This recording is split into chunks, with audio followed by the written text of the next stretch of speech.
নমস্কার শ্রোতা বন্ধুরা, সবাইকে নতুন বছরের আন্তরিক শুভেচ্ছা। সবার জীবন সুখ, শান্তি এবং সমৃদ্ধিতে পরিপূর্ণ হোক। Wish you all a very happy new year 2025। আমি অ্যাস্ট্রোলজার, নিউমোলজিস্ট এবং বাস্তু এক্সপার্ট বৈভবী শাস্ত্রী।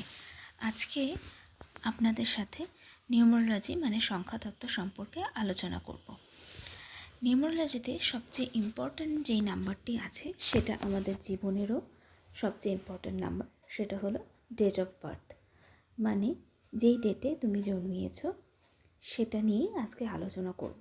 নিউমোলজিতে এটাকে বলে কিং নাম্বার। যেমন 1 থেকে 10-এর মধ্যে তোমার যদি জন্ম হয়ে থাকে তাহলে তোমার কিং নাম্বারও হবে 1 থেকে 10-এর মধ্যেই।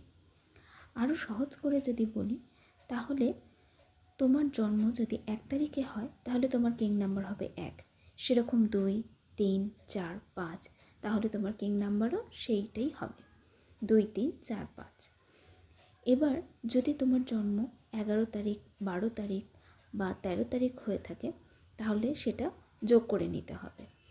মানে 1 + 1 + 1 2, 1 + 2 3, এইভাবে তোমাদের কিং নাম্বার 2, 3 এরকম হবে। আবার যদি 22 বা 23 তারিখে যদি তোমাদের জন্ম হয়ে থাকে তাহলে তোমাদের কিং নাম্বার হবে, যোগ করে নিয়ে তোমাদের কিং নাম্বার হবে 4, 5 এইরকম। পরবর্তীতে আমরা আরও বিভিন্ন নাম্বারস নিয়ে আলোচনা করব। আমার চ্যানেলটাকে লাইক, শেয়ার এবং সাবস্ক্রাইব করে নিও।